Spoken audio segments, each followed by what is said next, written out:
before kindergarten to serve all learners and prepare them for a successful life in school. Thank you for your time, and thank you so much for your support. Thank you, Ms. Schaub. Appreciate your comments. Commissioner Casilius.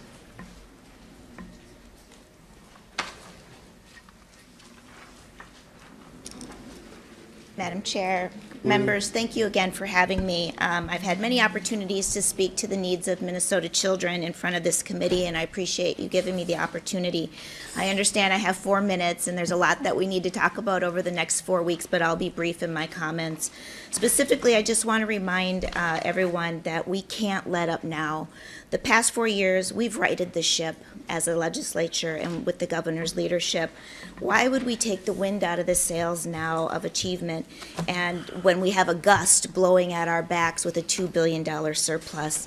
And we can make accelerated progress to our destination, which is a 90% graduation rate for all our kids, no student group under 85%, and closing achievement gaps by 50%. That's what's before us, trying to really do something remarkable for our kids. We have this opportunity. Our students only get one chance. And if we save money or we give back checks, all those kids don't get the resources. They have these 13 years. That's what they have, and we're saying maybe it takes 14. And so let me speak to a few things specific in the bill that I wanted to highlight for you. First is the overall increase. We've discussed this in a couple of committees about the 1%. I appreciate that you are matching the governor's 1% on the formula. All of us know that that is not enough. We've heard from our superintendents, so that's why yesterday the governor talked about let's try to move toward that 1.5% for our school districts. In addition, we all know early learning matters. It is absolutely a game changer for our kids and a game changer for our teachers so that they don't play catch up over the years with students who come already behind. And so I appreciate that you are working toward more early learning, a $70 million commitment in early learning. I think we can work out the details of that. I appreciate that you put in $5 million for scholarships. The governor has said this isn't an if or, this is an and. He has a comprehensive approach to a mixed delivery system in his proposal. What is concerning, however, is that there is $0 for Head Start. We know that those are our poorest kids, and there is silence on those 4,000 Head Start kids that are waiting right now. We have $1,000 in there for scholarships, and we have $10 million in there for school readiness. We originally had $10 million, and now we're adding $70 million to school readiness, which is a lot of that's a fee-based program that's not accessible to our targeted kids. So let's look at Head Start. Let's get those kids off the waiting list. Then the closing of achievement gaps. We know that students need to master English in order to be able to move through our schools and be effective. So we've been striving for fully funding what the research says, 7 years for kids to master English. And even if they do master English, we want them to be able to take advantage of the concurrent enrollment investments you've put in place and have the supports for that. So let's support our EL kids. Reading Corps. We know and have demonstrated evidence that Reading Corps, so thank you for your investment in Reading Corps. Special education, kids with disabilities, no money in there, and the governor has said every funding year, we need to continue to invest. That buys down the cross subsidy and also provides additional general ed funding for all students when we buy down the cross subsidy. Thank you for those 860 kids who are going to get help in our BIE schools. Boy, do they need it. But so do the other 19,000 Indian students in our 138 schools in rural Minnesota, where they absolutely need that help. Students need help with their struggling behavior with PBIS. They need help with food insecurity. We're able to move to grade 1, but we aren't able to do more for our kids with food security. And there's $0 additional dollars to expand out our statewide system of support for our lowest 5% of schools that are struggling with their overall performance, and the 10% of schools that have the greatest achievement gaps. We need these investments in order to move the achievement gap. we must get a bigger target for our K-12 investments in a $2 billion surplus. I want to speak to just two more things very briefly. One is the teacher workforce. I know our rural superintendents and all of you are hearing about the teacher workforce. Instead of investing in policy things that aren't going to make a difference for teacher quality, let's invest in the governor's teacher workforce proposal.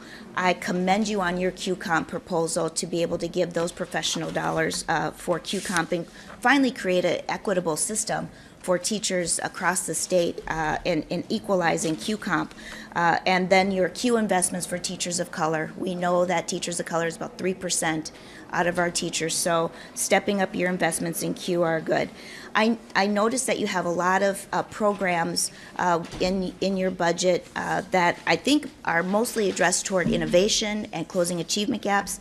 I urge you to pull those into a larger granting program where there's a clear alignment to their world's best workforce plan, clear outcomes that are expected, and accountability. So then there's a competitive and transparent process that's moving forward, so people know how those programs were funded, that there's a clear and transparent process for that, for accountability. And just finally, we've done a lot of work around facilities, and we know that this is a big ticket item. There's more work to do, but it's a great start on your facilities. And in closing, the governor and I look forward to working with you over the next several weeks, so at the end of this legislative session, we can have a bill that truly addresses achievement gaps and the needs of our kids, as well as one that we can all be proud of. Thank you. Thank you, Commissioner, and you've certainly given us some challenges to look at and appreciate that, and we still have another month at least. Thank you. Mr. Brizendine. Hello, Madam Chair, members of the committee. Steve Brizendine, Director of Community Education and Recreation for Wilmer Public Schools in the City of Wilmer. Thank you for the opportunity to speak in support of the school readiness, early learning programs, and the priority that you are making in front of this great state of Minnesota. I'm actually a little bit humbled to address this Senate committee whose membership believes that making this monumental investment in our youngest learners is the right thing for our communities this year.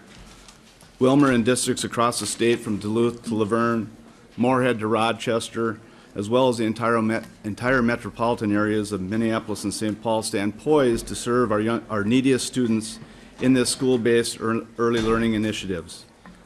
When this historic investment becomes law, our 3- and 4-year-old children in this state will benefit from the excellent opportunities provided by school readiness programs in school districts across the state for the coming years. The state of Minnesota will benefit for generations, given the data that supports investing in our youngest learners. The successes we have seen across the state with the current investments and now with this unprecedented support for 3- and 4-year-olds will certainly assist districts as we close the achievement and opportunity gaps that currently exist. Again, I'd like to thank you for entrusting districts like Wilmer with this awesome opportunity and responsibility of educating our youngest learners. Thank you. Thank you, Mr. Brizendine. Brad Lundell, Schools for Equity in Education. I will tell the chair that we have had some very fine comments on our regard to the bill as it is standing now. Madam Chair, I hope I can keep up the tradition of fine comments. Brad Lundell with Schools for Equity in Education, and I want to thank this committee for all the hard work that it has put in this year. I think sharing with MREA, we look in this year at some of the gaps that exist in funding throughout the state, and I think in facilities, you've addressed that with facilities. You've also addressed that with taking the cap off the alternative compensation. I think those are two really noticeable gaps that exist amongst districts, and we really do appreciate you looking at those programs. Also, the thing with the equalization of the facilities issue is also the property tax equalization piece is extremely important. Also things, with the early childhood, we really support the school-based approach, and we think that the school-based approach that you've taken here and the considerable investment that you've made are very, very important, and again, we support that. Things like career and tech, concurrent enrollment, those types of things, I think, again, are things that are going to help create greater opportunities for students throughout the state, create that kind of equity of regardless of where your zip code that I think needs to be in place in Minnesota to meet that constitutional requirement. I'd also want to add, as I do legislative work for the school psychologists and for the school social workers, and we've been working along with the school counselors and the school nurses this year with Senator Kent, and we're glad to see that her grant program is funded in this in the bill, because I think it's very important. Again, it's another equity issue. Some districts have access to those student support services, some don't. We just think that this is going to be a very good program to really create more student support personnel throughout the state. In closing, I just would like to say that I think the real issue this year is when we look at gaps versus raising all boats. And I think that the target that you set really gave you an either or. You either address gaps or you raise all boats. And you've raised all boats to some extent with 1% on the formula. But if you were at a higher level with your target and you would put that target, the difference between, say, you and the governor's target, if we were to move in that direction toward a higher target, with those dollars going toward the general ed formula, and you would have a both-and situation, that you were addressing both the gaps and the raising all boats that needs to be in place. And I think that if you do that, and as we move forward and as we move toward these last 4 weeks and hopefully getting a higher target, I think that we can get to that both-and situation. And I think if that's the case, I think that this could indeed be the way that you've distributed the, again, taking dollars toward the formula, leaving the rest of the distribution in place, you would have a bill for the ages here. You'd have one of the best bills that I've seen in the 40 years I've been here. So with those comments, I just would say, if not now, again, as the commissioner said, if we can't do this now, when couldn't we do it? And I think it's very, very important that we do, as we move forward, look at the places that are left unaddressed, and I think the general ed formula is the place that additional dollars should go moving forward. So again, thank you very much. It's been a very open process. Feel free to count on me for anything that I can offer as you move forward. Thank you. Mr. Lundell, thank you. And you have good support with the commissioner saying we should have a raised target also. Josh Donham. I'd invite testifiers to join them too. Okay. Senator Wiger suggests that maybe the next 2 people on the agenda come up to the table at the same time. Rotate in and out. Mr. Donham. So if we would have Melissa Sweet Milk and Jane Behrens, Superintendent, come up to the table, please. Wonderful. Madam Chair, members, Josh Downham. I'm going to represent both clients so we can do this quickly. First of all, I wanted to thank the committee, Senator Kent, Senator Wiger, for the increase in the Reading Corps funding. That is absolutely helpful for the schools that are requesting Reading Corps.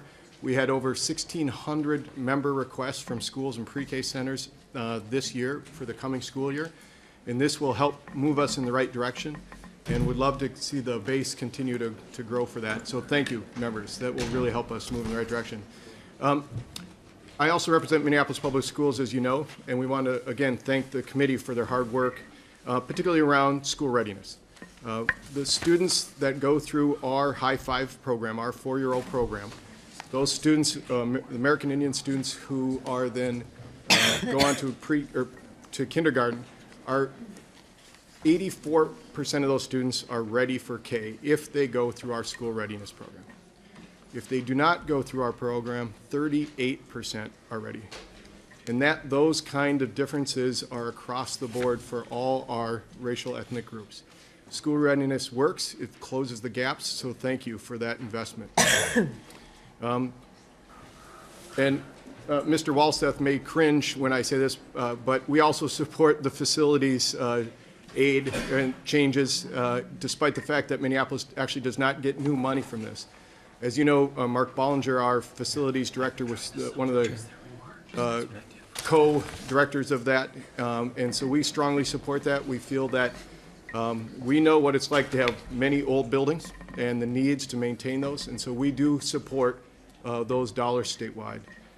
And then I would just echo the commissioner's comments that we would love to see more resources in special education and on the formula, and hope that this committee and the House will work with the governor to raise the target beyond where you are today. So thank you. Appreciate your hard work.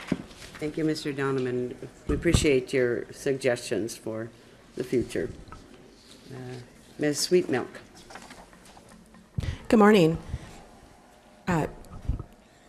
all members of the committee, and my name is Melissa Sweetmilk. I'm a director at Metro Deaf School in St. Paul, Minnesota. We are a charter school, and we serve deaf and hard of hearing students in the metro area as well as western Wisconsin. So we are a pre-K through 12th grade program. I came with a parent prior to this committee. Last month I came with another parent. Her name was Jenna King, and we came to address some policies with some issues for student enrollment in the pre-K level with our early childhood special ed program. Because we are a charter school, we are also 100% special education, which provides us with a challenge, because while we follow this early special ed laws for our children to start earlier, but also charter school laws restrict us to provide those services to students age 5 and above, or excuse me, 5 and below, unless they are placed by the parent. For them to select appropriate programming for their child, we feel that it is the best fit for their child, as well as deaf education is not a one-size-fits-all approach. There are various options and opportunities within that. So I'm coming before the committee to share our concerns. One, that there's a conflict in the policy, and we do appreciate your support in the addition of our language in your bill, and that will allow for us to address that issue.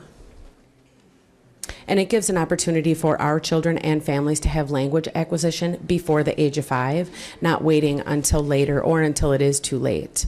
So it provides success for their future, as well as our future leaders in our field. I see several of our students growing up and becoming a part of society and the community and contributing as a successful individual and becoming future leaders. So I want to thank you for your support today. Thank you, Ms. Sweet Milk. Superintendent Behrens, Thank Rosemont you. Apple Valley. Thank you. Yes, Chair Wiger and committee members, thank you for the opportunity to speak today about Senate File 811. My name is Jane Behrens, and I am the superintendent of the Rosemont Apple Valley Egan School District. As the 4th largest district in the state, District 196 serves more than 27,000 students in 9 different communities in the South Metro.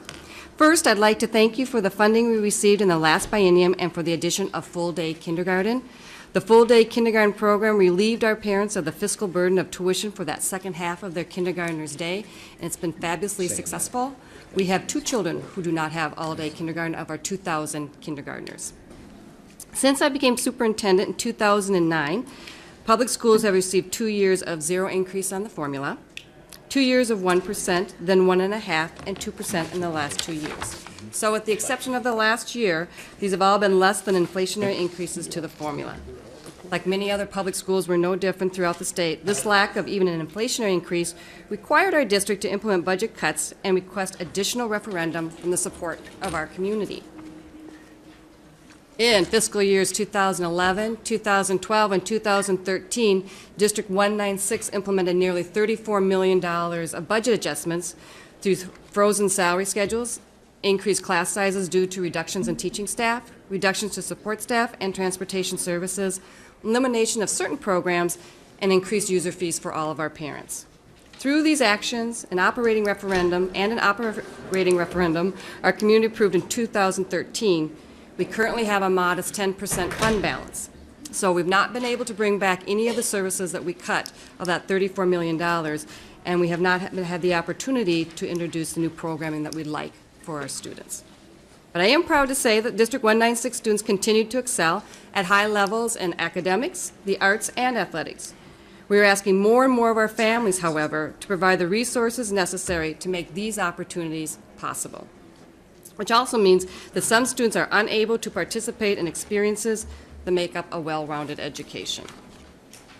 I am asking that you support at least a 2% increase to the general education formula so District 196 and others can continue to provide our communities with consistent and sustainable education services. If increases of 1% or less per year on the general ed formula are approved, District 196 could face budget cuts of nearly $20 million over the next 3 years. A $20 million cut spread proportionally would eliminate approximately 225 full-time employees. Of that, 125 would be teachers. Our employee groups have accepted pay freezes, we have cut our budget, parents are paying more, and our community has recently supported us with an operating referendum. We truly feel we are doing our part, and we ask that you consider providing school districts with an additional 2% increase both years on the biennium. Thank you for the opportunity to present to all of you. Thanks Thank you, so much. Ms. Lorenz. And if we could have the next 3 people, Mr. McCready, Heidi Hulster and Peggy Flanagan, come forward, and then after you testify, if you would move back to your place and let the next person on the agenda come in. Thank you very much. Mr. McCready. Good morning. Chair Wiger, members of the Senate. I am Charles McCready. My wife and I are residents of Apple Valley and parents of a 4th grader and a 7th grader. Thank you for the opportunity to speak, but my comments are brief. I'm in support of increased funding for E-12 education at real inflation levels to maintain and grow excellence in education and well beyond. Why? Funding at less than rising costs produces cuts in core education. You just heard Superintendent Barron outline that. Programs that have lasting effects on our children. The admin costs in District 196 reflect a very efficient organization. So when there are cuts, where will they be? They'll be at the heart of our children's education, teachers, class size, programs. That's why I enthusiastically support full funding of education through effective school districts like 196, rather than many top-down driven programs and underfunded costs. From a parent volunteer perspective, our experiences in the district are numerous. Since we retired, we have the opportunity to volunteer in many, many ways. What enjoyment. Children are the pulse of our future. However, we also had the opportunity to be involved in a monumental effort to get a district levy passed in 2013, a levy that was truly necessary to stop the bleeding from cuts to core programs. Yes, the levy was successful, but at no small cost to prepare, to communicate, to fund polling, and the mega hours of volunteers to make the thing happen. Statewide funding in Minnesota Public Schools, as I understand it, was undertaken to ensure greater access to quality education for all Minnesotans. I also understand that local levies benefit wealthier, tax revenue-rich communities. I believe that can undermine the spirit of equal education. A commitment was made many years ago to make Minnesota public education a model to follow. That proved to be a true vision. In the not-too-distant past, changes in policy, as well as more recent financial issues, weakened that vision. We believe it is time to return to the commitment to our children's education and future opportunities and the future of our state by fully funding education through effective school districts going forward. Thank you for listening and for your consideration. I appreciate the opportunity to express our point of view as citizens and parents of deserving students. Thank you. Thank you, Mr. McCready. Ms. Holster? Good morning, Chair Wiger, Committee. My name is Heidi Hilster. I'm with Parents United for Public Schools. First of all, we want to thank you. We appreciate the position you took with many programs like school readiness, scholarships, school breakfast, concurrent enrollment, community support services, just to name a few. 1% is better than 0.6, if I have to be optimistic today, but a 1% increase to the formula is the only part of this budget that affects every student, and parents are incredibly disappointed. This will continue to keep schools hanging by their fingernails, and most schools will see major cuts. That's a fail for our students, that's a fail for our teachers, that's a fail for our families and our communities, and it's not good enough. And we hope that you continue to fight for at least that target amount in conference committee. Thank you. Thank you, Ms. Holster. And Ms. Flanagan, and then, well, the next group, there's about 5 people listed, if you're ready to come up then. Ready. Okay. Ms. Flanagan. Good morning, Chair Wiger, members of the committee. My name is Jessica Anderson, here on behalf of Peggy Flanagan at Children's Defense Fund. She's our executive director. I'm our legislative affairs director. Thank you for allowing me to testify today. We're pleased to see, of course, this committee's commitment to children through a number of proposals in this bill. But I do want to say that we are concerned that this bill does not contain Senator Clausen's proposal to improve outcomes for young homeless children. I won't go into great detail since his bill was just heard last week, so you're well versed in it, but he had a bill that would extend Part C early intervention services to young homeless children. Homeless infants and toddlers are at 4 times the risk of developmental delay, and they often experience a delay in more than one area. We also know that Part C services are effective at addressing those delays. So this bill was supported by our organization, by the Family Housing Fund, by People Serving People. It was also a recommendation of Minneapolis Mayor Betsy Hodges' Cradle to K cabinet. And we at CDF feel that by not including this proposal, we have missed an opportunity to do right by this population of this small but vulnerable population of young children. So we look forward to continuing to work with this committee in the future, and thank you very much for your time. Thank you, Ms. Anderson. And next we have the group from Stillwater School District. That's correct. Thank you. On behalf of the Stillwater School District, we have 3 school board members here along with 2 parents. Thank you, senators, for the opportunity to share our perspective and our experience. You'd go to microphone. Could you speak into the mic, please? Colleen Anderson, a parent in the Stillwater School District, will be our first speaker. Thank you.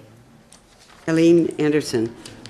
Madam Chair and committee members, I'm a Marine parent. I have 2 boys in the Marine Elementary School, grades 3 and 4. The students of Minnesota urgently need your help.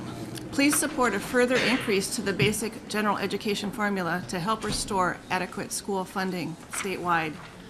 With the current surplus, the current proposals come up short with education funding. Although this is a district and statewide need, I can tell you only our school situation to illustrate this real need.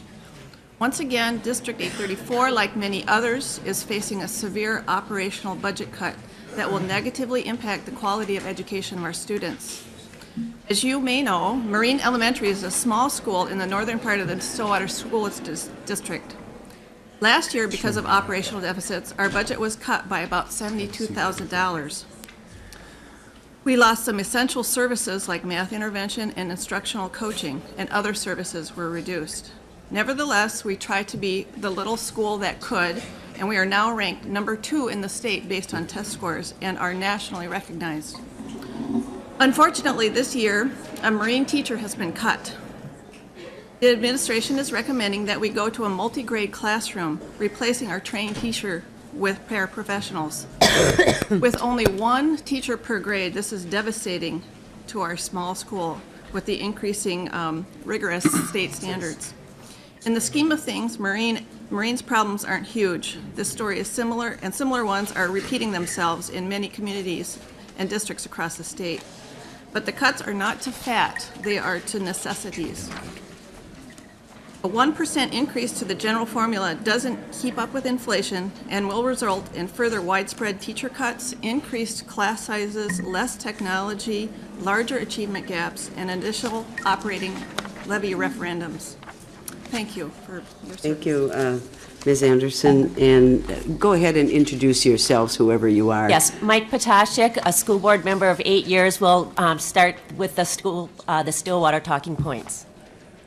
Senators, many of you are acquainted with the old adage, hope for the best, plan for the worst. Unfortunately, I have to start with planning for the worst. Preparation for the 2015-16 school year, the Stillwater Area School District has reduced our budget by $2.5 million. This includes a reduction in health insurance benefits to maintain the current rate, a reduction in special education positions, a reduction in nursing positions, moving to a multi-grade classroom model to save the cost of 6 to 7 teaching positions, reductions in technology, staffing to assist at the building level, reduction in services at our alternative learning center, a major reduction between $400,000 and $500,000 at the district office. 2 cabinet positions are eliminated, and over a $200,000 reduction in curriculum materials to support the classroom. This is on top of a reduction in staffing positions last year that increased class sizes across the district, an increase of 1%, unfortunately, in each of the formula will not come close to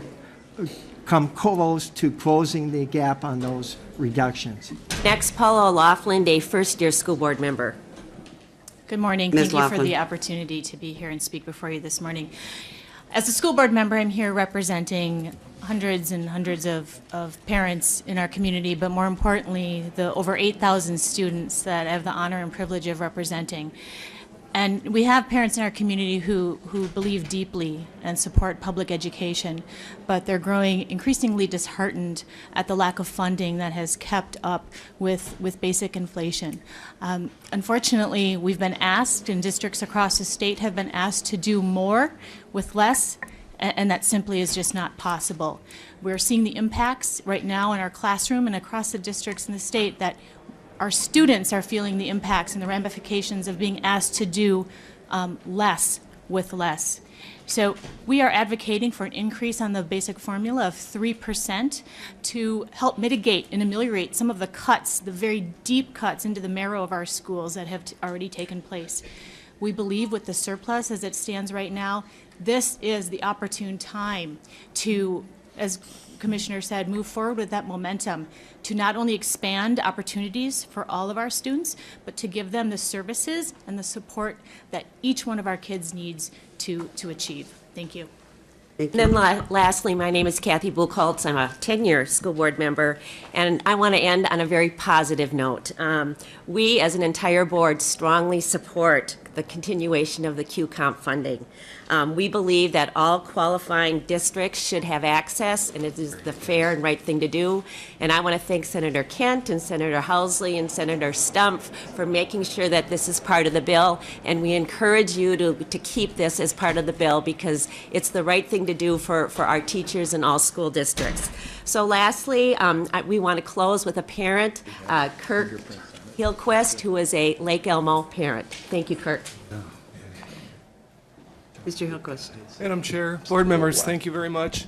I brought along, this is Caden, this is my son, he's 9, he's a 4th grader at Lake Elmo Elementary. Looks like a pretty decent kid, and he is a pretty decent kid, but Caden Very suffers decent. from, oh, he would be glad to hear that, thank you. He suffers from autism spectrum disorder, PDD-NOS, sensory integration, a few other acronyms that he was given at a young age that people use to describe our son. And what we are asking for, as well as you've heard from other people, is an increase in the general formula to avoid the cuts that they're looking at imposing on Lake Elmo and some of the other schools. I speak on behalf of ourselves. Obviously, this impacts 100% of our life, and it also impacts 100% of a lot of the lives of people that have medical and mental special needs with their children. So even with current funding, we were at a school that did not have adequate staff to handle our son. That led to some mistreatment of him in the building and in this general society of the classroom and other common areas. Lake Elmo has excellent staff, and what we've seen is our son grow from a boy who was shunned and was mistreated and was picked on to becoming a child who, through the special services and resources at Lake Elmo, has become a wonderful part of the Lake Elmo Society, to the point that he's thriving in the classroom. He's helping other special needs kids by teaching them math, wheeling kids around in wheelchairs, and helping them out. So he's gone from a boy who was feeling very put down and hurt on a daily basis to somebody who's thriving as part of a society that embraces those special needs. So please, please, I urge you on behalf of all special needs parents, please increase the formula to help with these funds and prevent them from being cut further. Thank you very much for your service. Thank you very much. Thank you to all of you for being here, taking the time, showing your passion for what I believe is our passion too. Your support is very important, and that's the reason you're here. We appreciate hearing from you. Thank you very much. So next we have Deb Moses, Denise Dietrich, and Gary Amoroso. or however. Madam Chair, members, I am the Head Start Director for Ramsey County Head Starts, and I am on the board of the Minnesota Head Start Association. I understand that you have a very difficult task in making budget decisions and setting priorities. We at Head Start appreciate the state funding we receive that allows us to serve more children than would with just our federal funds. I am, however, here to give testimony as to why I believe you should reevaluate the decision to not fund the Head Start waiting list. One of the largest concerns facing our state is educational disparities.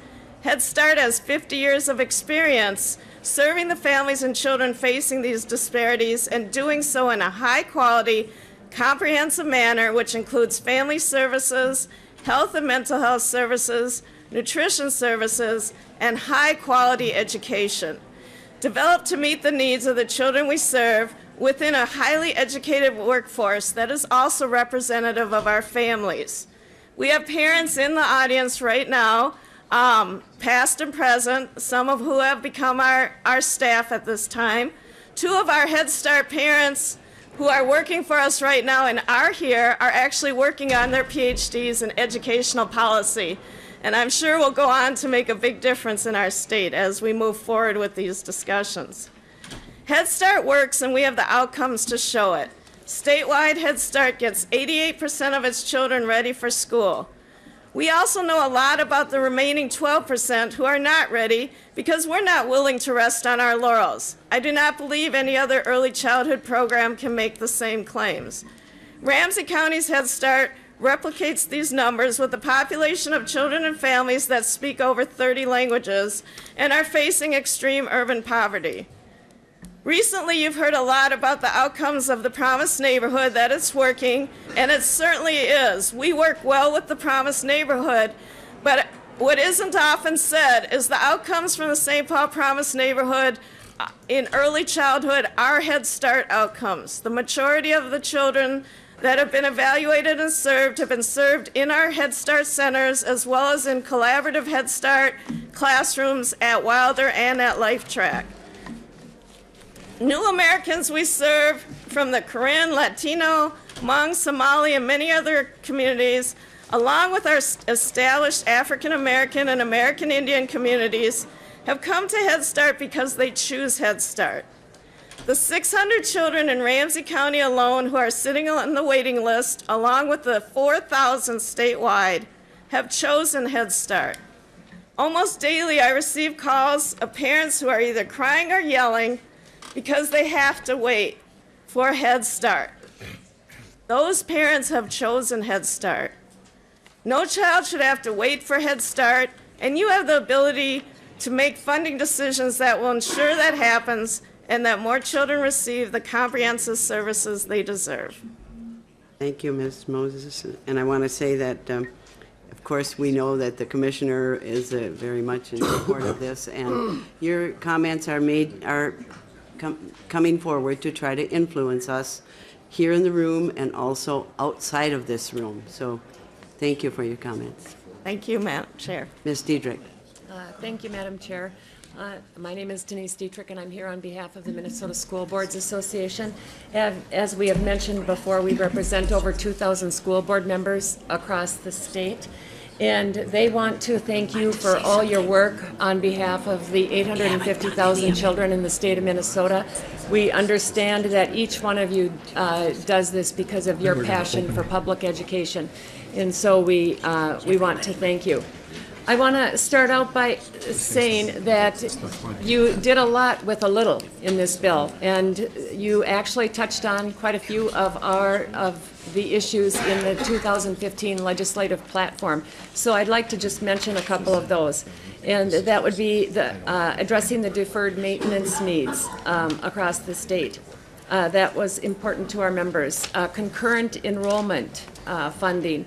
The QComp equity piece is also important, and then many smaller provisions that address technology in our state. And then we also want to say thank you for, in your look at early education, of choosing school readiness. We know that school-based programs are effective, and they feed into a system that is already in place. But with that, I just must say on the school readiness piece that we would appreciate as much flexibility as possible in implementing it. The way that it is, the language is now, it's really a mandate. And we don't believe that this should be mandated without the local school district assessing what is my facility availability, who are the number of students who actually want to attend in the short term versus the long term. And then the requirement of specific hours year-round can be problematic and make it much more of an inefficient use of our dollars versus maximizing the use of dollars. So the other piece on that would be the requirements on licensure. We all know that we've had a lot of talk about teacher shortage, and early education is one of those places that we are experiencing a teacher shortage, and so we would also ask for flexibility on that as well. But Madam Chairman, the most important thing that I want to address here today is the target and the per pupil formula funding. You know that I have addressed that many times in front of this committee, but I think it is the #1 priority for school board members across the state, so it needs to be addressed again. With a $1.2 billion surplus and a $361 million target, we understand the challenge. Actually, it's almost kind of sad that that you got a target of 361 with a $1.2 billion surplus. But what you did with the 361 million target is you spent almost half of it on the per pupil formula, or the basic education formula. $58 the first year, $59 the second year. That is a 1% increase each year of the biennium, and we all know that that is less than inflation. And it comes off of a 10-year history, 13-year history of less than inflation increases on the formula. So we would strongly encourage you to continue to look at it, how can we get that number to 3% to ensure that at least in a surplus year, a $1.2 billion surplus, that our schools are at least able to maintain their class size and the programs that they already offer to students. And with that, I would just like to mention, members of the committee, we have asked our members of what would a 1% increase on the formula look like in your school district. And we have lots of people who have already started to respond, and I just feel the need to characterize some of the responses. Only for those who would have to cut with a 1% increase on the formula, their cuts are falling into about 4 different areas. There are 4 different themes. First of all is the first thing that they talk about that they would need to be doing is raising class size. And the class sizes are going to be, make no mistake about it, high 30s and 40s. The other thing that they are talking about is deferred maintenance, that a lot of the projects that they want to do will have to be deferred, so the deferred maintenance part of your bill is appreciated, and a very strong response when we polled school districts. And the other thing that is really important that they have said that they are going to need to be cutting, they're going to have to delay implementation of their technology plans. Many of them have hopes and dreams of going to a one-to-one program in their school district, and they are going to have to delay that program. And I think the thing that breaks my heart the most is that they will have to eliminate effective programs in their schools. And those are the programs that all of us go tour schools and we say, this is wonderful that you're doing this. And then we turn around and a 1% increase would require reduction in some of those programs. And let me just list some of those. Ms. Diedrich, if you could wind up in the next few seconds. I would like to just mention a couple of those programs because these are the programs that we're all familiar with and we love to say that we love. Reducing foreign language, eliminating RTI in the district, eliminating reading recovery programs, reducing music, art, FIED, industrial technology, marching band, the list just goes on and on, but I just wanted to make sure that I touched on some of those things. So with that, Madam Chair, we stand here ready to help you in any way that we possibly can to get a higher target and to put more money on the basic formula. Thank you. Thank you, Ms. Dietrich. Mr. Amoroso. Thank you, Madam Chair, members of the committee. Gary Amoroso, Executive Director, Minnesota Association of School Administrators. And I'd like to thank the committee for the work that they've done over the last 3+ months. We've had some great hearings, some great conversations. From the perspective of our association, we're thankful that the deferred maintenance needs are beginning to be addressed in your bill. The concurrent enrollment provision is something that we're very pleased with. Seeing some additional dollars provided for Q-Comp, dollars for school readiness, as well as additional dollars in the area of technology. So these are all things that we're very pleased with, and know that each of you had a very challenging task, and especially the chair, in taking the target of $361.5 million and trying to address these needs. But you've been able to put dollars into a number of programs, which I do think will provide benefits to our school districts and to our students. So for that, we're very thankful. But as you've heard, there's an elephant in the room, and that elephant is the formula. And in order to really address the formula without having a negative impact on the other programs that you're looking at funding, which we believe in, we need to have the governor's target to be established. We need to have each of you work with our members, with the rest of the state, to try and have a new target established when you proceed with this bill into your conference committees. A new target of approximately $700 million, which is where the governor is at, would provide you the opportunity to maintain all of the programming, all of the new initiatives, all of the investments that you're making in this bill. And with those additional dollars, you could get to that 3% level on the formula for each of the next 2 years. I hope so. So it is very doable to do the 3% on the formula, as well as all of the initiatives that you have in this bill. It's there. But the challenge, of course, is getting us to that target level. And that's something that I pledge our members are working hard on, and I'm hoping that all of you would work hard on.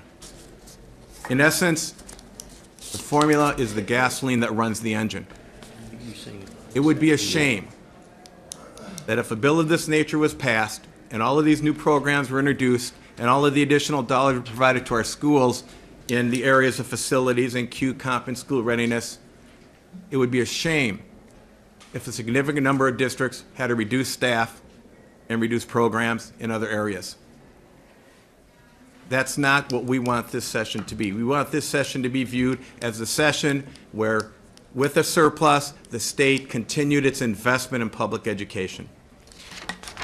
And so we thank you for your work to date.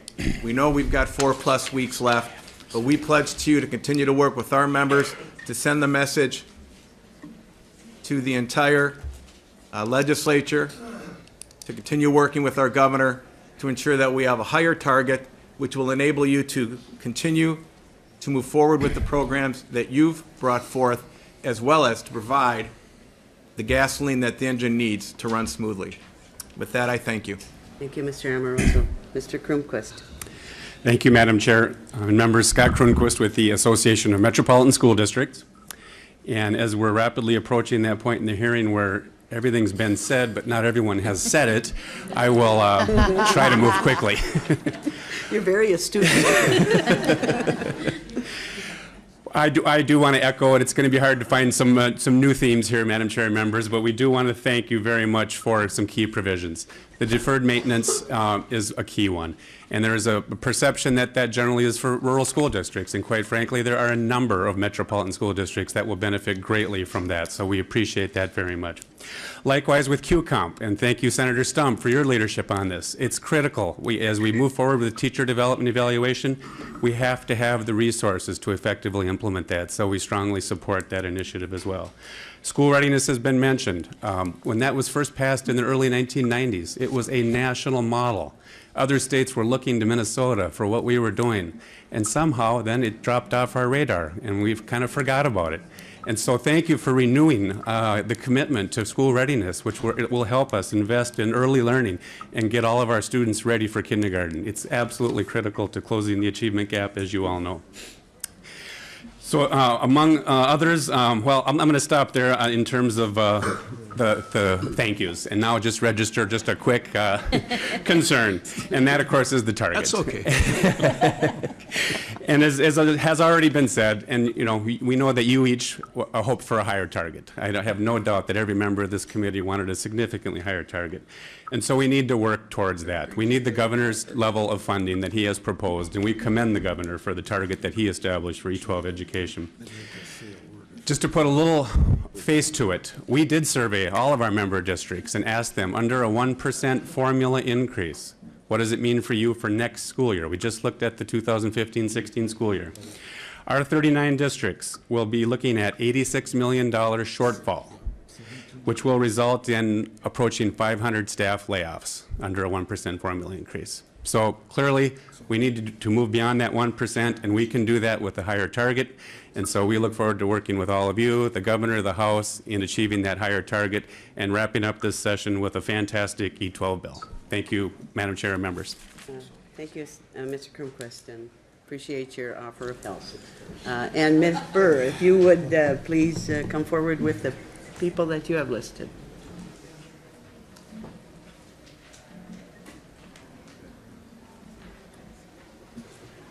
From Stillwater and Anoka Hennepin School Districts. Ms. Burr. Thank you. Good morning, Madam Chair, committee members. Jody Boer with Education Minnesota on behalf of our 70,000 educators throughout the state and our students. I'm here with two of our members today who will speak to you in a minute about specific provisions in the bill.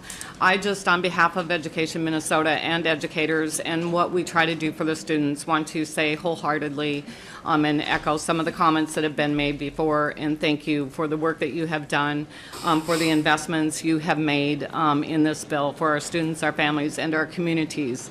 I know that you heard me testify about our priorities several times in front of you.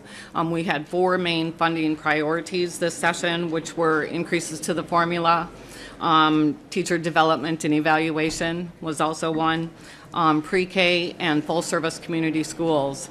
And I'd like to say that we appreciate the funding that is included in this bill for those priorities, noting with varying degrees of support, of course, and just say that we look forward, as others have expressed, working with you in the final weeks of this session to also get a higher target so that you can continue the good work that you've started. And we commit ourselves, and our members already have as well, been talking to legislators, the governor, et cetera, to get the higher target, to continue making the investments that I know you care about, we care about, and we are here to help you in any way possible. So thank you for the work you've started. Thank you for the work that you are going to continue doing in the final weeks of the session. And I will now turn it over to our members, starting with Josiah Hill. Great. Thank you. Mr. Hill. Madam Chair, Senator Wiger, members of the committee. My name is Josiah Hill, and I teach in the English department at Stillwater Area High School. I also have the privilege and the pleasure to currently serve as the president of the St. Croix Education Association, our local teachers union. Really appreciate the opportunity to address you here today, and also want to echo our thanks and appreciation for the increase on the funding formula that this bill contains, but also, however, want to echo the sentiment that it's not sufficient for what our teachers need and our districts need to serve our students where they are at. In the district where I currently live and teach, we are now currently seeing the results of the unstable funding increases that have occurred in the past. Class sizes have now become a regular focus at our school board meetings as well as in heated conversations throughout our communities. Also, over the past month, I've witnessed gut-wrenching testimony from parents of medically complex students who are addressing our school board, some you heard from earlier today. Our school board in our district has been put in a position where they've had to alter the level of medical support available for our students in our schools, and this, of course, is because of the previously mentioned revenue challenges. Our district has had to make decisions that have significantly weakened programs that have been in place for over a generation in the service of our students. One example of this has played out over the last year, and I've been saddened to see the level of service provided to students enrolled in our Alternative Learning Center change drastically. The experience of this important and challenging population of students is having today, well, it isn't the same experience that they had even 1 year ago. Due to the current set of realities, the discussions surrounding this program over the past year have rarely focused on the students involved, their specific needs, and the opportunities we used to provide for them. Due to the financial pressures, these conversations have shifted completely away from how we can use such a program and such a structure to focus on creating conditions and systems that are focused on solving important student issues, things like the achievement gap, also known as the opportunity gap. In short, financial realities have made it exceedingly difficult to keep our focus where it belongs, on our students. Also in Stillwater, we've invested a significant amount of time and a great deal of resources to draft and adopt a QComp plan over the past year. We've worked collaboratively with our district administration to design a plan that we're proud of. It's a plan that is focused on student achievement through the improved practice and growth for all of our staff members. Our plan has been tirelessly refined and edited with support and input from the dedicated staff at the Minnesota Department of Education. We anticipate its approval in the days ahead. Unfortunately, we will be placed on a waiting list due to lack of funding in the QComp program. And this has been a frustrating experience for us, as we worked hard to design a plan that more than meets the requirements of this program that has now been in place for more than a decade. As you may know, approximately 50% of all Minnesota students attend districts that are involved in the QComp program today. We believe that all districts and all students should have immediate access to inclusion in this program designed to improve learning. While we see there is future funding attached to this program, we're hoping for immediate inclusion for our district and others who are on the waiting list. If you could conclude your remarks. To wind down, it's imperative that sufficient funding also be appropriated for our recently implemented TDEP plan, or TD&E, Teacher Development and Evaluation. My colleagues and I are seriously concerned that funding in this bill will not accomplish that, and we're hopeful that in the weeks ahead, adequate funding will be a priority. I recognize the challenges before this committee. I'm also well aware of the current realities of our budget, including the $1.9 billion surplus. I can't think of a better moment during the past decade where we have the opportunity to strengthen the historical commitment that this Senate and this state has made to Minnesota's most precious natural resource, our children, our students, who happen to be our future. Thank you. Thank you, Mr. Hill. Madam Chair, Chairman Wiger, and members of the committee, thank you for allowing me the opportunity to speak with you today. My name is Lemoyne Korgard, and I'm president of Anoka Hennepin Education, Minnesota. I want to thank the committee for investing in our youngest learners. A $70 million investment in school readiness is a step in the right direction. In addition, I'm happy to see the provision requiring those teachers in school readiness programs to be licensed. This will ensure that highly trained and qualified teachers will be teaching our youngest learners in these programs. While I'm happy we're making progress in this effort, with a nearly $2 billion surplus, I would also encourage you to take the governor's proposal to provide universal preschool for all 4-year-olds. Universal preschool has shown amazing results not only in my district, but in schools across the state and country. All kids should have the same opportunity regardless of where they live or their parents' economic status. As far as the funding formula, I know our board chair, Tom Heidemann, has gone on record in several publications that if we get the 1 and 1% being proposed by the governor's budget, he will be looking at eliminating 250 teaching positions in our district alone. That's approximately 10% of our teaching workforce. We need a 3 and 3% on the formula over 2 years to avoid this. Our state and its economic future depend on all children being ready to learn and to achieve their full potential. Please do the right thing and fully fund our schools. Thank you for the opportunity. Thank you, Mr. Korgard. Thank you, Ms. Burr. Thank you. Next, we have Sue Abderholden, Amanda Reineck, and Jim Bartholomew. Thank you, Madam Chair, members. Sue Abderholden, Executive Director of NAMI Minnesota. NAMI's goal when it comes to education is to really help students who live with a mental illness to succeed in school and, frankly, to graduate. And your bill includes 2 provisions that I think will really move us in the right direction and achieve that goal. The first is the grants to student support personnel. We now have school-linked mental health grants in 645 schools and in 71 counties, but we need to partner with the school support personnel. The school support personnel help identify some of those early warning signs, and they can often help children. And then we have the school-linked grants for when children actually need those clinical services. The second area in the bill that I'd like to thank you for is including some money to reduce the use of seclusion restraints in the schools. Our schools have done a terrific job in bringing those numbers down and in trying to help children by using the data that they now collect. But we do have some children whose needs are very, very complex and goes beyond, frankly, the knowledge and skills that those school personnel have. So being able to have some funding where you can bring in an expert to help you figure out what's going on with that child will really be helpful. So thank you very much for including those two provisions. Thank you, Ms. Abderholden. Ms. Sorry, I lost my spot here. Reineck. Hi, Chair Wiger, members of the committee. My name is Amanda Reineck. I'm a preschool teacher in Wayzata Public Schools, the steward for my union, and my children are students in the Buffalo, Hanover, Montrose School District. I'm here representing 8,700 school support staff with SEIU Local 284 to comment on the Senate Omnibus Bill. Our members include custodians, bus drivers, pairs and secretaries, after school and before school workers, and early childhood teachers. Thank you all for your work this session to help improve education in our state. This omnibus bill establishes full-service community schools, increases funding for school readiness, and includes long-term facilities maintenance revenue so all of our students can go to school in quality facilities. It even manages to begin to expand breakfast by 1 grade, something the cafeteria staff in our union feel strongly about. There's much accomplished here within the $350 million target. However, after a decade of drastic cuts to education, funding our districts are still struggling, and we need to make a real reinvestment like we did 2 years ago. With a nearly $2 billion surplus, there's no reason for that to happen. Several members of this committee, both sides of the aisle, proposed 3%, 4%, and 5% this session. That's the kind of investment our districts need.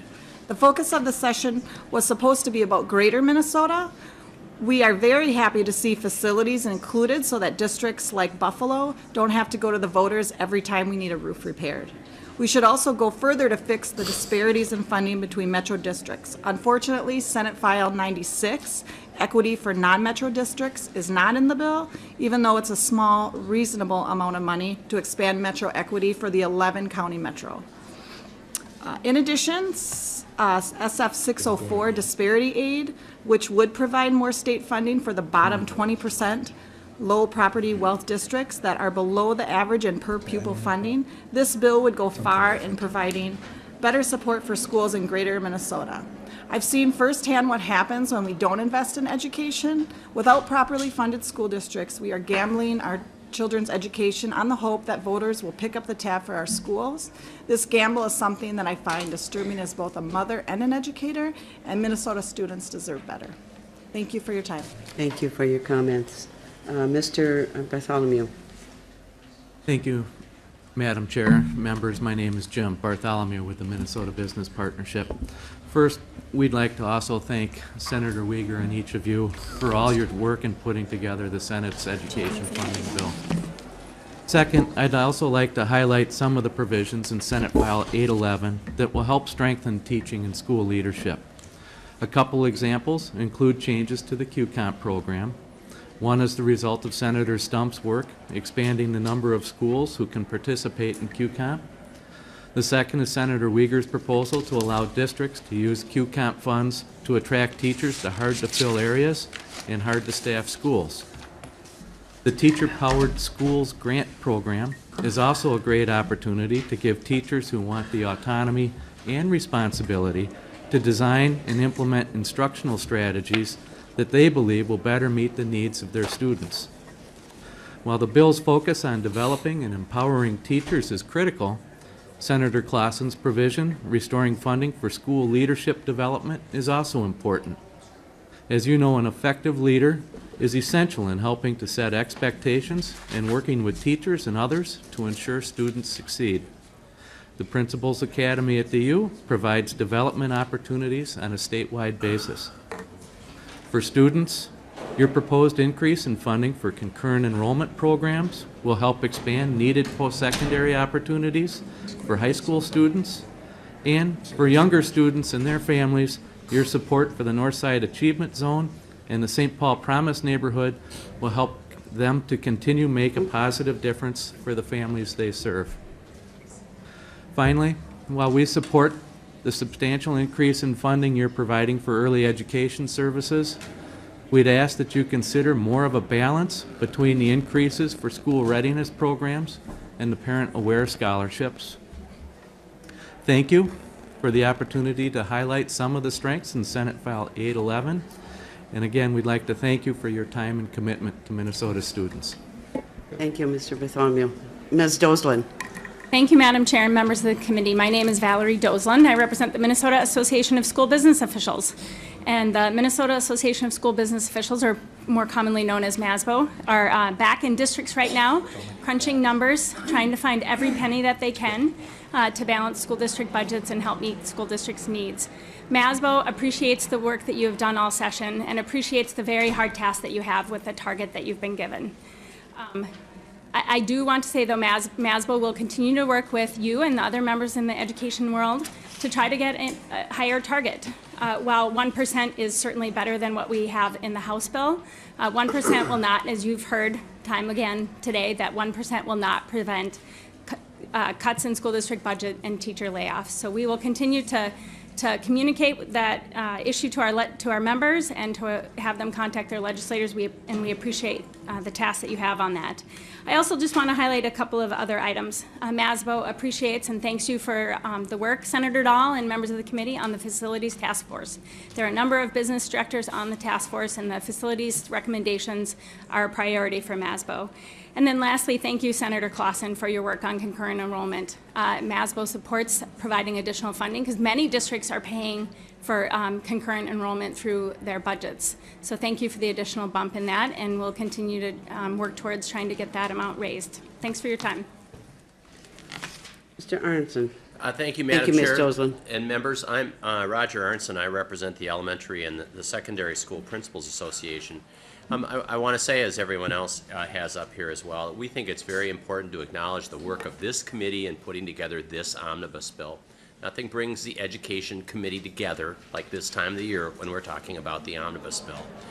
I do think it's worth saying here that we have, and my clients, the school principals, feel that we have an excellent public school system in Minnesota that's the result of strong legislative support together with strong parental support and the excellent teachers, administrators, and other people that work in the system.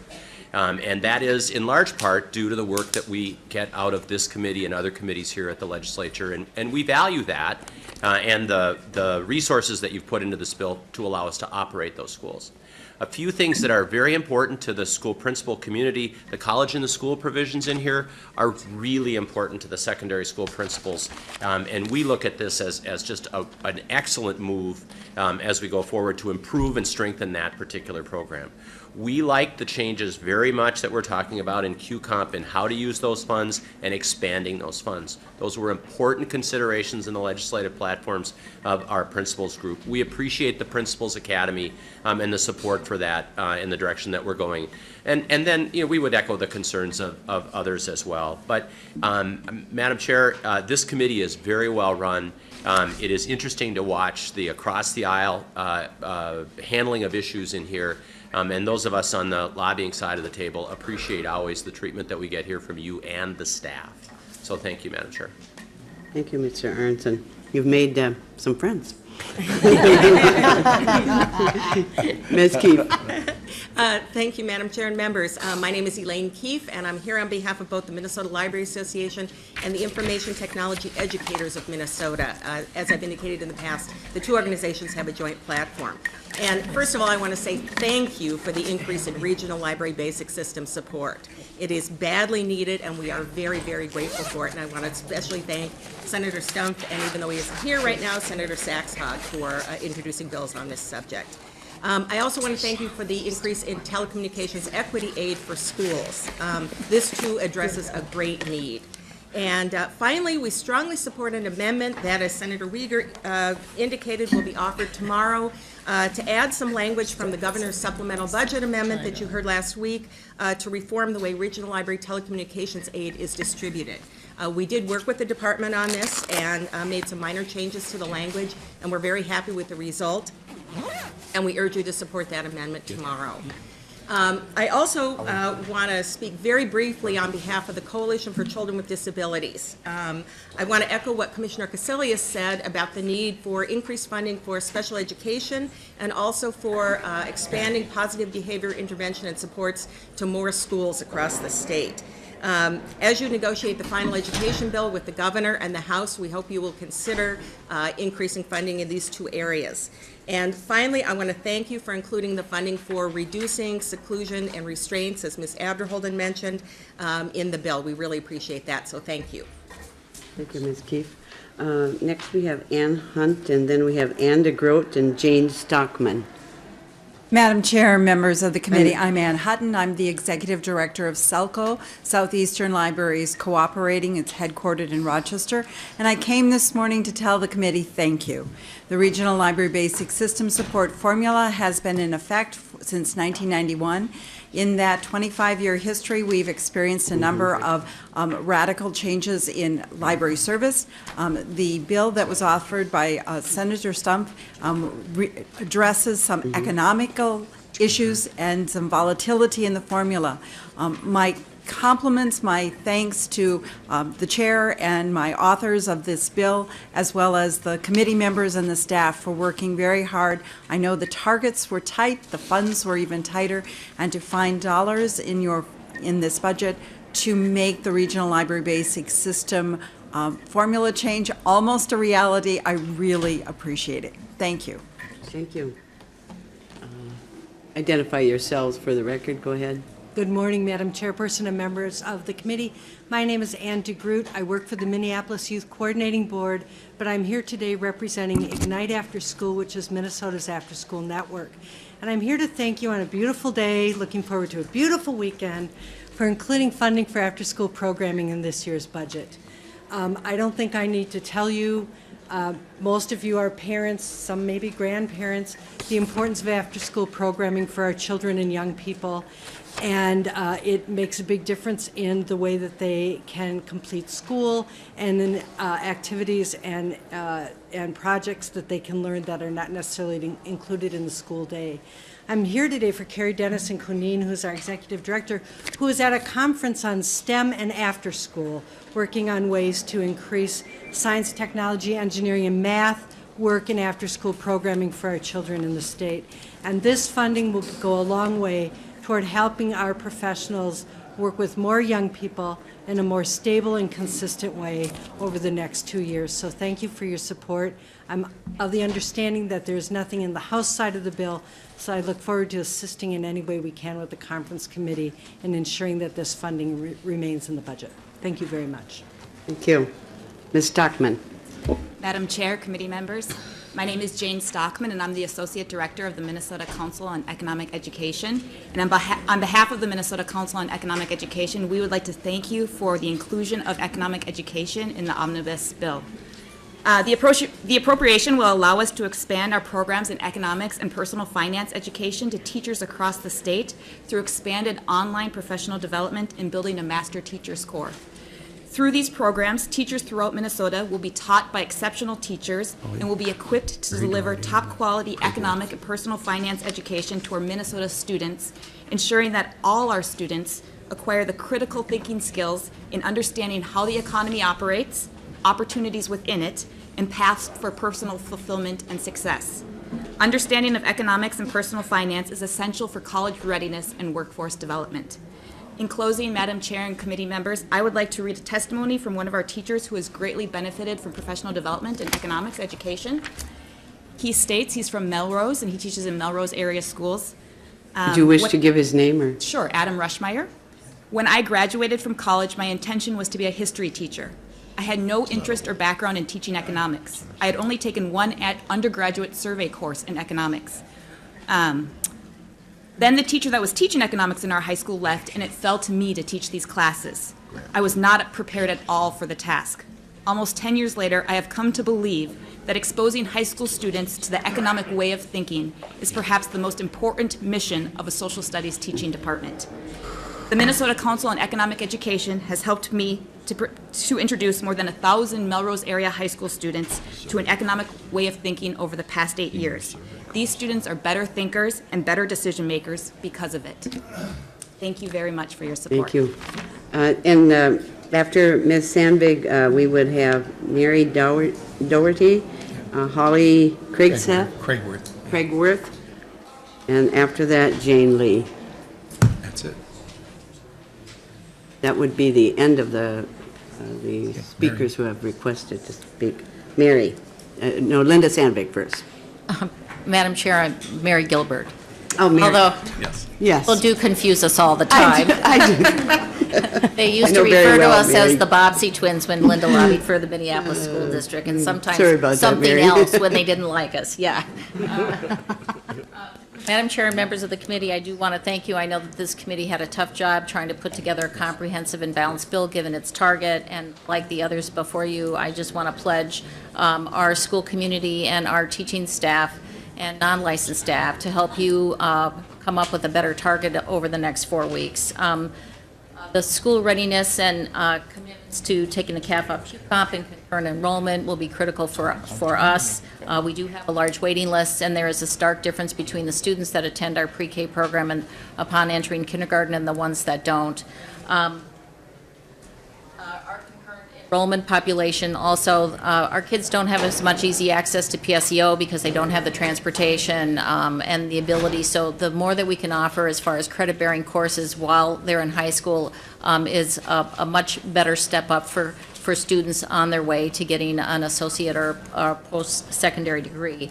I share the concerns that were raised by the commissioner. The special education cross-subsidy is going to grow to $617 million by fiscal 17. So trying to address that formula, our district is cutting $50 million from our budget right now, and that amount, $2.5 million, is special education programs. And I have to tell you, that's really, really tough to do. Because the needs keep it growing, and as well as the ELL revenue. For the last several years, the newcomers to our district generally come without any formal education in their native language as well as any in English, and so having the extra resources for ELL, our district currently spends 3 times the amount of money we get through the ELL formula. So again, that's another cross-subsidy that we have. All right. So again, I pledge to work with you, our community, our staff, to try and address some of these general fund issues where we will be forced to be laying off teaching staff as a result of just not funding some of the basics. Thank you. Thank you, Mary. Mary Gilbert. Holly, Miss Craigthorpe. Good morning, Madam Chair, members. I'm Holly Craigthorpe. I'm a Minnesota parent and Minneapolis teacher, and here today to represent Educators for Excellence. We have 1,000 members here in Minnesota, and I want to thank you all, of course, for your hard work on the omnibus bill, and thank you for being at the table here this morning. I know this is a long hearing, and I really appreciate all the input that you've gathered.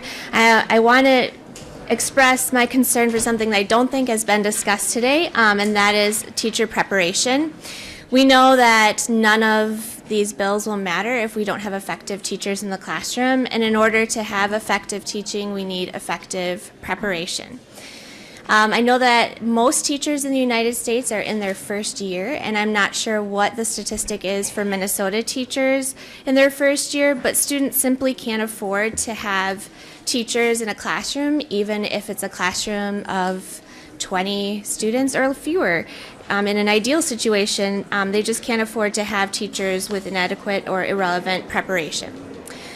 When I chose my teacher preparation program 15 years ago, I didn't have access to any meaningful information about the outcomes for teachers or for students. Other professions do have this data. Lawyers have this data for law school, and doctors for medical school. And I've been listening to all of the concerns today about the budget targets, and as a Minnesota parent, I share that concern. So I was trying to think of a way to include Senate File 664 in a way that doesn't require additional spending. I think there's a way to include an amended version of Senate File 664 that would only include a few things that teacher preparation programs themselves could post on their own website, so that we wouldn't have to fund the Board of Teaching to do this. So we're asking for information on the 4-year graduation rates, the licensure attainment, the satisfaction rates from teachers, and the employment rates. We think that would be a great starting point to work from, and I thank you for hearing my comments today. Thank you for your comments and your reference to Senate File 664. Ms. Lee.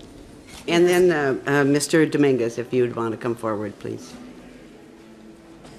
Yes, Madam and Mr. Chair, members of the committee, thank you. I'm Jean Lee, President and Executive Director of Children's Hope International, R&R Family Centers, and I head APAC, which is a consortium that is both national and now we're going international.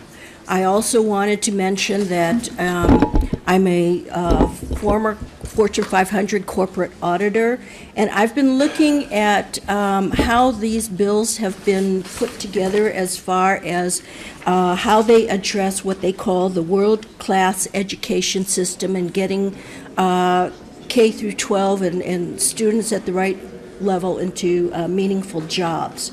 I work on comprehensive solutions. And we have dealt with world-class education and developing global workforce. For example, in the past, we've involved the high schoolers as far as educational training that even the former Prince of Morocco, now King of Morocco, was involved with. And the types of education that even Malawi, like the Nobel Prize winner, gets to. And I feel these types of educations can also be available to the students with the right content, material, and so forth. And that's what we were working on. In your legislation, I think I've heard people talk about IT certifications and world languages. And our efforts are kind of combining a lot of them and putting it in a more meaningful way that will achieve real results. For example, on the veterans issues, we previously, when there was a call out to find 100,000 jobs for veterans, we contributed about 5,000 jobs to that quota.